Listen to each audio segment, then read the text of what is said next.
Buenas. Vamos a trabajar en este video con el texto del año 2000, Un mundo vulnerable, del filósofo español Jorge Reichmann. Más concretamente, nos dedicaremos a la introducción ética, ecología, política.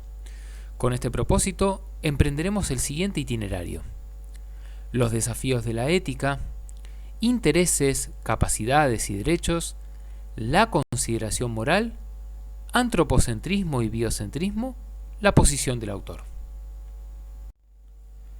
Reichmann hace mención a dos hechos históricos de gran impacto. El primero se produce a mediados del siglo XVIII, la aparición de la humanidad como un conjunto de iguales. El segundo, a mediados del siglo XX, el reconocimiento de la vulnerabilidad del mundo, la comprensión de la biosfera como una entidad finita, mortal y amenazada por la acción humana.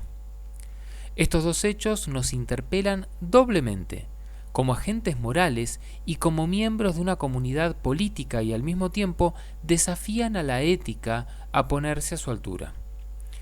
Ahora bien, para comenzar a delinear una respuesta a estos retos, Reichmann retoma la idea socrática que exhorta a que una vida sin examen no merece la pena vivirse. De cara a esta máxima, extiende su espíritu crítico y se pregunta: ¿qué vida debe ser examinada? Y al contestar que debe ser examinada mi vida, añade tres observaciones. La primera es que mi vida no es algo aislado, sino que se encuentra indefectiblemente vinculada con otras vidas. La segunda es que esas otras vidas son tanto vidas humanas como no humanas. La tercera concierne a que este examen sobre qué entendemos por vida buena y por cómo actuar correctamente debe llevarse a cabo utilizando la razón. A este respecto, ¿de qué modo se relacionan la ética y la razón? La razón conforma uno de los fundamentos de la ética, en tanto tenemos que dar razones de nuestras acciones, así como razonar junto a los demás acerca de estas. En virtud de ello, establece que el contenido mínimo de la ética consiste en comportarnos de modo tal que nuestra acción pueda ser recomendada a los demás y justificada ante ellos. ¿De qué modo? A través de dos principios estrechamente vinculados entre sí: la universalidad y la imparcialidad. Por un lado, nuestras razones deberían ser capaces de convencer a cualquier ser razonable. Por el otro, tenemos que poner entre paréntesis nuestros propios intereses personales. De esta manera, Reichmann suscribe al principio de igual consideración de los intereses, que establece que en nuestras deliberaciones morales debemos asignar igual peso a los intereses semejantes de todos aquellos a quienes nuestras acciones afectan. Dicho de otro modo, que los juicios éticos deben ser formulados desde un punto de vista universal, lo que significa que nuestros propios intereses no pueden contar más que los intereses de cualquier otro solo por el hecho de ser nuestros intereses. Profundicemos en este punto. Al hablar del principio de igual consideración de los intereses, es imprescindible que nos preguntemos, a la hora de llevar a cabo deliberaciones morales, ¿quiénes pueden tener intereses? Para nuestro filósofo, no solo los seres sintientes, sino todos los seres vivos, incluyendo aquellos desprovistos de subjetividad y conciencia del bien o del mal, pueden tener intereses. Detengámonos en cómo argumenta esta postura. Reichmann introduce el concepto de telos, que enlaza la idea de intereses con la de capacidades, necesidades, ambiente y buena vida. El telos se define justamente a partir de la particular combinación de capacidades, necesidades y vulnerabilidades de cada ser vivo en cuanto miembro de una especie dada. En efecto, todos los seres vivos pertenecen a una determinada especie, comparten una serie de necesidades, capacidades y vulnerabilidades propias de esa especie, y en función de estas resulta posible determinar su bien propio, el telos de la especie.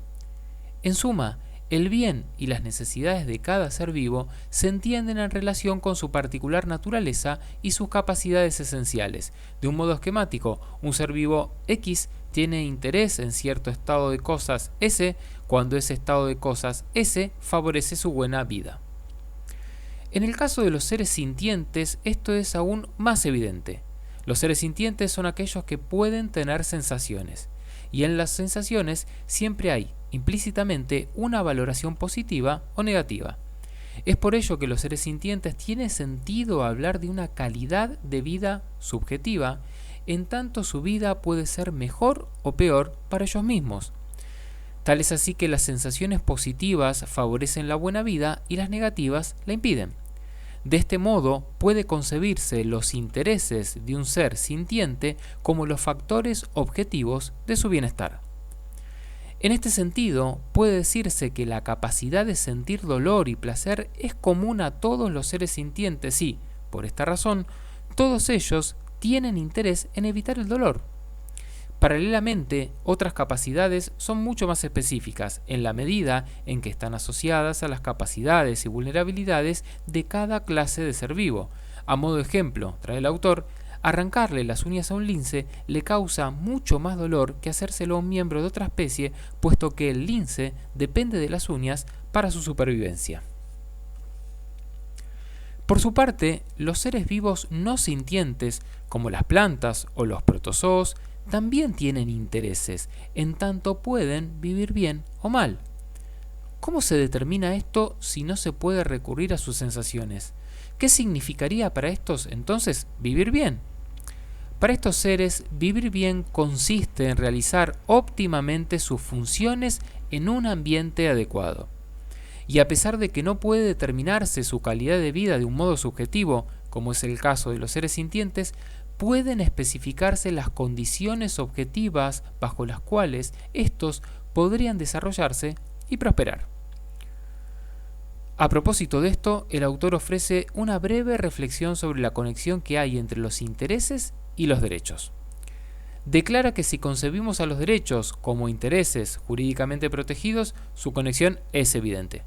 Tal es así que los tipos de seres que pueden tener derechos son precisamente aquellos que tienen o pueden tener intereses. Y, según desplegamos su razonamiento, todos los seres vivos que pueden tener intereses son susceptibles de tener derechos, algo evidente en el caso de los seres humanos del futuro o los animales. Más allá de esto, el filósofo español no apoya su argumentación en esta posible conexión.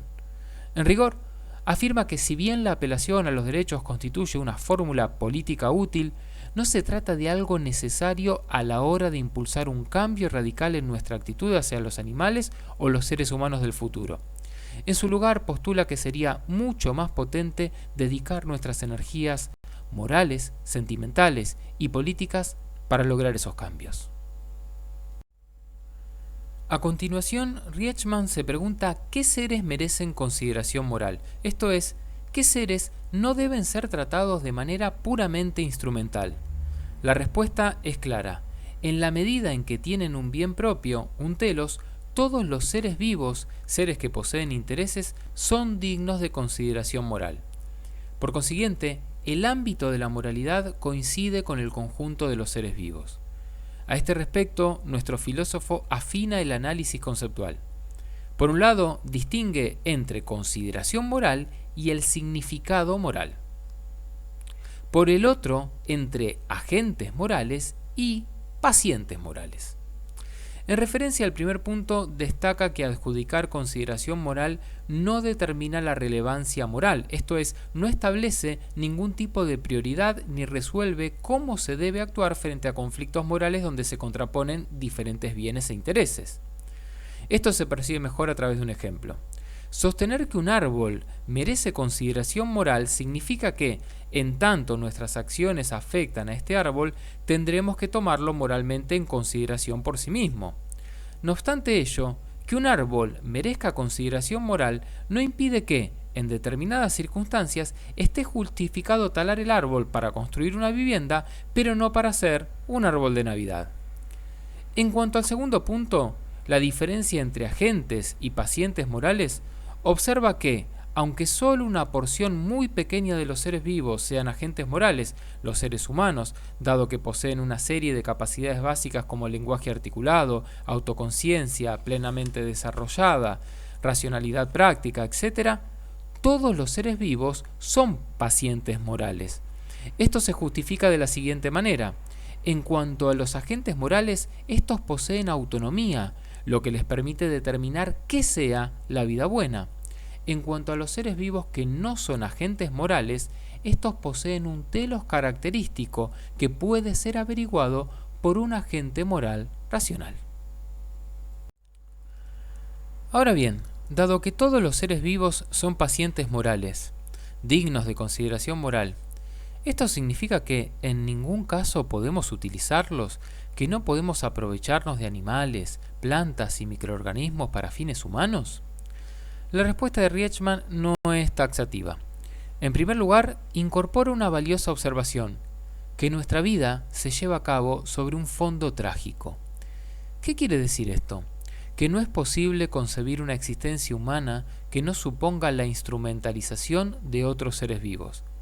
A pesar de ello, observa, en segundo término, no todas las formas de instrumentación son moralmente reprobables, sino que esto depende de cómo esta utilización se lleva a cabo. Más concretamente, no es injusto utilizar a otros animales no humanos como medio para nuestros fines cuando, al hacerlo, no hacemos violencia a su telos específico. En cambio, si contrariamos el telos del animal y frustramos sus posibilidades de llevar la vida buena característica de su especie, entonces obramos mal. Esto puede verse de modo más transparente a través de algunos ejemplos de la agricultura y la ganadería. Nuestro filósofo menciona que, desde hace miles de años, los humanos realizaron cruzas selectivas para obtener variedades de organismos para sus propios fines, producir alimentos, fibras, combustibles. Y en algunos casos, a través de este tipo de prácticas se produjeron seres vivos monstruosos, descompensados, con ciertas características extremadas. No obstante ello, Rietzschmann distingue, desde un punto de vista moral, entre producción de monstruos insensibles, como las plantas, y sensibles, como los animales. ¿En qué se basa? En que la instrumentalización de animales plantea mayores problemas morales.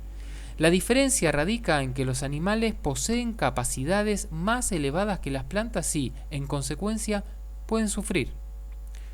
Es por ello que un animal descompensado, aquejado de grandes padecimientos, no debería ser desarrollado. Distinto es el caso cuando la salud de los animales es buena y pueden disfrutar de una calidad elevada de vida en condiciones normales. Es lo que sucede con las ovejas o cabras que se manipulan genéticamente para que produzcan leche con proteínas de interés terapéutico. Esta utilización de los animales no presentaría objeciones morales en la medida en que los animales fueran tratados de manera tal que puedan vivir bien, de acuerdo con su naturaleza, y gozaran de buena salud. ¿Por qué? Porque si bien estaríamos utilizándolos, no los estaríamos necesariamente explotando. Para justificar este tipo de prácticas, extrapola al mundo de los animales el concepto de explotación de seres humanos de John Harris. ¿Qué plantea este? Que pueden utilizarse otros seres humanos, sin explotarlos, cuando estos autónomamente han adoptado su papel en nuestros proyectos como un proyecto propio y no han sido coaccionados para hacerlo, como sucede en ocasiones, ilustra, con los amantes. Sobre esto observa que, aunque los animales no tienen autonomía, sí tienen telos, una naturaleza determinada biológicamente que se expresa en un conjunto típico de capacidades y vulnerabilidades que permiten ponderar su florecimiento y buena vida, que puede y debe ser respetado. En suma, todos los seres vivos son pacientes morales, que poseen un telos, un bien propio. Dentro de este conjunto hay ciertos seres vivos, agentes morales, personas autónomas, que, si bien no carecen de telos, pueden elegir componentes sustanciales de este de manera autónoma. Por ello, en el caso de los agentes morales, la noción de telos pierde importancia moral en comparación con la noción de autonomía. Finalmente, agrega que la consideración moral hacia todos los seres vivos presenta dos implicancias. Por un lado, que ésta no se restringe únicamente a los agentes morales. Por el otro, que tratar moralmente a un ser vivo concreto consiste en, 1. Al menos no dañarlo ni menoscabar sus posibilidades de vivir bien, alcanzar su propio bien, vivir de acuerdo con su telos. 2. en la medida de lo posible, ayudarlo a vivir bien. Tal como mencionamos antes, Rietzschmann sostiene que las interacciones moralmente relevantes no se agotan en aquellas que se dan entre los seres humanos, agentes morales, sino que también comprenden las interacciones entre agente y paciente moral. En este sentido, a fin de desarrollar con más precisión su propio posicionamiento ético, analiza los conceptos de antropocentrismo y biocentrismo. El antropocentrismo, en sentido moral, postula que los seres humanos constituyen la sede y medida de todo valor. Asimismo, el antropocentrismo fuerte o excluyente le otorga a las entidades no humanas solo un valor estrictamente instrumental. A diferencia de este, el antropocentrismo débil reconoce valor a ciertas entidades no humanas, pero solo en la medida en que comparten ciertas características con los seres humanos. De esta manera, lo humano se mantiene como referencia para valorar lo no humano. Por su parte, el antropocentrismo se asocia con el individualismo moral, en tanto considera al individuo y no al todo o la comunidad como punto de partida de la ética. En esto se diferencia de las perspectivas morales holistas en las que los individuos no son moralmente relevantes, sino que lo son solo las totalidades, como las clases sociales, comunidades étnicas, ecosistemas o la biosfera. En contraposición al antropocentrismo, el biocentrismo postula que todo ser vivo o la naturaleza son portadores de cualidades valiosas y por ello merecen respeto moral. Asimismo, es necesario distinguir posiciones biocéntricas individualistas y holistas, como la de la ecología profunda o el ecocentrismo. El biocentrismo individualista sostiene que todos los seres vivos, como entidades individuales, merecen consideración moral. En oposición a este, el biocentrismo holista defiende una ética que considera al todo como sede de valor, a la vez que se lo niega al individuo. En rigor, adopta el punto de vista del ecosistema y no el de las entidades individuales que forman parte de él. Desde este ángulo, la valorización de todo no puede reducirse a una extensión de la comunidad moral. Justamente porque hablar de extensión de la comunidad moral implicaría un posicionamiento antropocéntrico, puesto que el valor de las nuevas entidades dentro de la comunidad moral se establecería en función de las características que comparten con los miembros de la comunidad moral preexistente, los humanos. En esta línea, la ecología profunda también defiende a veces un igualitarismo biótico radical. Básicamente, que no es posible jerarquizar los intereses y capacidades de los diferentes seres vivos, puesto que se rechaza el establecimiento de diferencias de valor entre estos. Luego de esta dilucidación conceptual, nuestro filósofo defiende un biocentrismo moderado. ¿Qué significa esto? Una concepción moral biocéntrica, pero con jerarquización de intereses. Todos los seres vivos son dignos de consideración moral, aunque su diferente importancia puede jerarquizarse sin incurrir en posturas especeístas, y también una postura individualista, dado que rechaza el holismo moral. Se propone así la defensa a fondo del principio de igualdad moral, pero aplicado sin arbitrariedades ni prejuicios de especie. La consideración de los intereses no depende de cómo sean los otros ni de sus aptitudes. Simplemente deben tenerse en cuenta en nuestras deliberaciones y acciones morales los intereses de todos los seres afectados por estas, negros o blancos, masculinos o femeninos, humanos o no humanos. De acuerdo con esta mirada, no se pone en cuestión el valor de la autonomía de los sujetos morales, pero se opone al antropocentrismo excluyente. En efecto, se postula que lo valioso son los seres vivos con su potencialidad para realizar sus capacidades y llevar una vida buena, florecimiento. En cambio, los distintos componentes del medio biótico, suelo, agua, atmósfera, no son valiosos en sí mismos, sino solo instrumentalmente, esto es, la importancia moral de los ecosistemas se deriva de la de los seres vivos que dependen de ellos. En otras palabras, propone una adecuada combinación de antropocentrismo y biocentrismo. Biocentrismo en tanto considera que todos los seres vivos, y en particular los seres sintientes, merecen consideración moral. Antropocentrismo porque remarca la distinción entre agentes y pacientes morales y reconoce la situación especial del ser humano en el cosmos. ¿En qué consiste esta? 1. En que solo los seres humanos somos agentes morales, capaces de responsabilidad moral. Y 2. En que solo los seres humanos somos una fuerza geológica planetaria y por ello sujetos de una especial responsabilidad moral. Desde esta perspectiva ética ecológica, lo que está en juego no es tanto la relación humana con la naturaleza, sino la relación con el otro, sobre todo cuando es vulnerable y sufriente. Solo que la alteridad incluye, a diferencia de las éticas tradicionales, al otro animal y al otro ausente, al ser humano habitante futuro de esta biosfera, y se empeña en no menoscabar las condiciones que hacen posible su florecimiento.